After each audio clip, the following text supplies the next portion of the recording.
Hi there, everyone. My name is Prerak Juthani. I'm a third-year internal medicine resident at Stanford, and today I'm going to go over some of the most impressive data that came out of the Match 2024 PDF that was recently released. This actually broke down the way the match worked across different specialties and also told us how things went across different types of applicants, which includes MDs, DOs, and IMGs. There's also other subsections of applicants, such as individuals who graduated with an MD a while ago and are now applying to residency, and we'll go into all of that.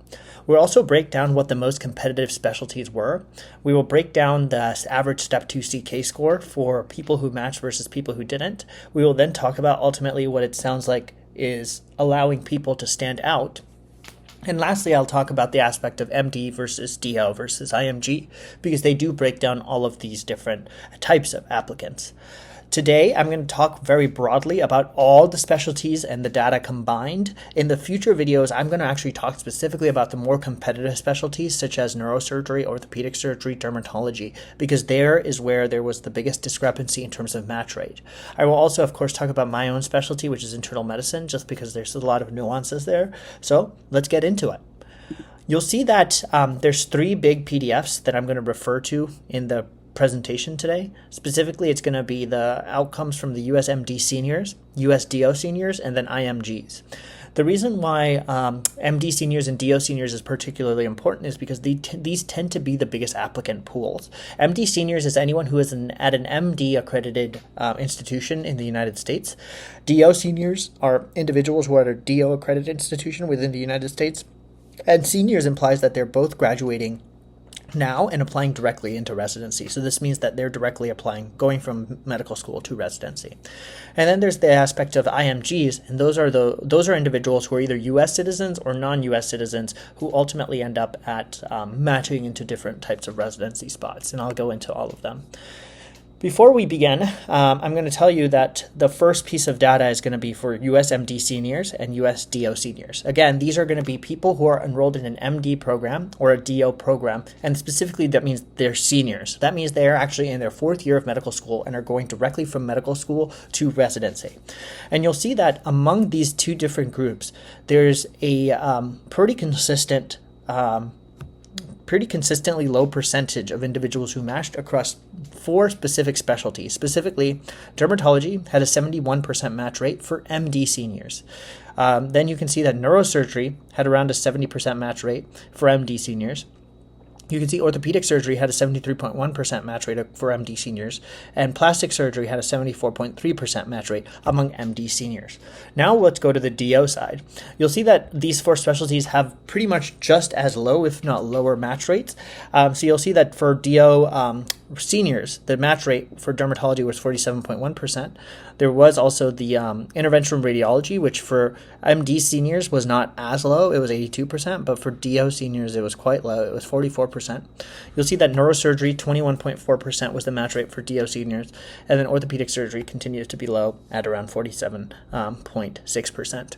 The part that's interesting here is that there's no plastic surgery data for DOs, which I'm going to get more specifically into like specialty specific breakdowns, and I'm going to talk about orthopedic surgery and plastic surgery, but I think essentially what it is implying is I don't think many DO seniors matched into plastic surgery, or at least we don't have that data. The general theme I want you to pick up here is that for most specialties, the DO to MD discrepancy is breaking down, but for more competitive specialties, the DO-MD discrepancy still exists. There's a lot of reasons why it exists. I'm not going to go into them. But I do want you to consider that, especially because more competitive specialties, it can be harder to match if you are coming from a DO program. That's not to say it's not possible, just statistically speaking, you can just see here, it tends to be more difficult. For most of the other specialties, you'll see that the match rates are comparable, and this is something that's actually headed in the right direction. I've made several other videos about the match, and you'll see the discrepancy between MD and DO match rate is actually slowly getting lower and lower, and those two are becoming more and more together.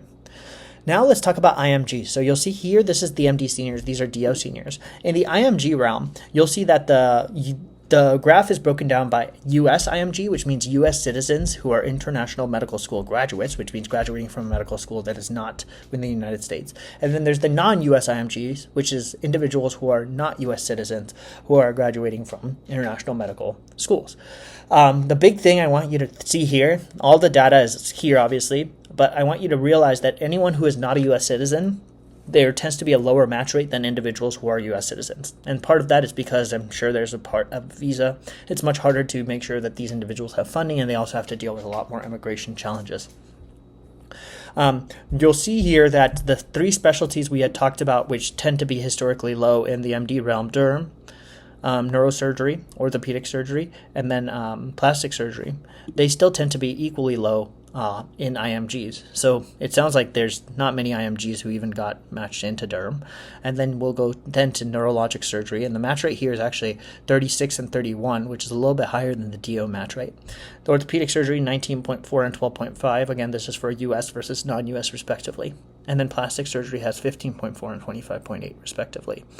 You'll see that some of the match rates tend to be lower in general for most of these specialties compared to MD seniors. And again, we can talk about why that is. There is probably some level of a bias against IMGs, but there's also many other factors, which I'm going to go into now. So now here's the MD senior statistics.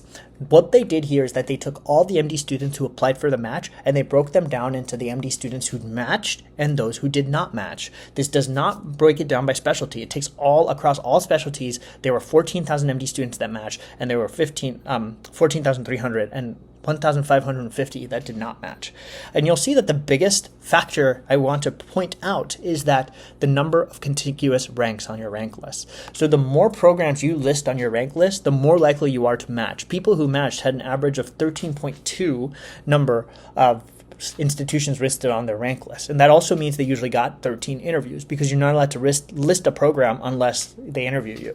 Similarly, people who did not match had significantly fewer ranks, and that means they probably didn't get as many interviews, or they didn't list all the institutions. So if there's one piece of advice you take away from this, it's the fact that the more programs you're interviewed at, it increases your chances of matching. I'm not going to talk about step 1, and the reason I'm not going to talk about step 1 is because it's becoming pass-fail now. So only a handful of people should even have step 1 scores, but the people who don't have step 1 scores, it's not being used against you. It's just a pass-fail institution now. But I will talk about the Step 2 CK score, and you'll see that the mean score for anyone who matched into residency was 250, and the mean score for people who did not match was 242. So you'll see that there's a difference there, and you'll see that the mean number of abstracts, presentations, and pubs was around 10 compared to 11 who did not match. And I want to point this out because what this is implying is that across all the specialties, there's certain specialties where publications count a lot, but across all the specialties, clearly it's not that big of a deal. You can do a lot of research, but if you don't do a lot, it's probably not going to be used against you. Another thing here is AOA. Some institutions have AOA. So AOA is like a very prestigious honor society. It's mostly among MD schools. You'll see that 17.1% of the people who matched were in AOA versus 8.9% who didn't. But that also means that 80% of people who matched were not in AOA. And it's totally fine to match if you were not in AOA. I thought number 10 was particularly interesting because it basically is talking about like the prestige of a medical school, and 30.5% of the people who matched came from a prestigious medical school based on NIH funding versus 22.6%. Again, this is for MD seniors. Now, let's talk about DO seniors. Again, the themes still hold. You'll see that the match rate for DO seniors was very similar to the match rate of MD seniors. 14.3 thousand over 15,000 is about the same as 5.4 thousand over 6.4 thousand. You can do the math, but the match rate is about the same. And you'll see that the score is still true. Like the Step 2 CK score for people who matched is higher than the Step 2 CK score for the people who did not match. The people who ended up matching tended to also have more things listed on their rank list. And you'll see that research really doesn't mean all that much because the number of experiences tend to be about the same across all the specialties for DO seniors. Now I'm going to break it down primarily by IMGs. And again, US IMGs and non-US IMGs is exactly what's shown here. And the themes still hold. The number of US IMGs of the ones who matched, they listed 9 places on their rank list compared to 2.4. For non-US IMGs, they listed 6.2 compared to 2.5. The more places you list, the more likely you are to match, which means the more interviews you get, the more likely you are to match. Tends to have a higher match for higher Step 2 CK scores, specifically 236 and 245 compared to 228 and 240 respectively. Research, again, we're going to go into this. There's certain specialties in which research seems to mean a lot, and I'm going to break it down in those specific specialty-specific videos, but you'll see that holistically speaking, people who match don't tend to have more publications than people who do not match. This is not true in every specialty, but if you look all across all the specialties, it is true, like across all the people who matched versus those who didn't.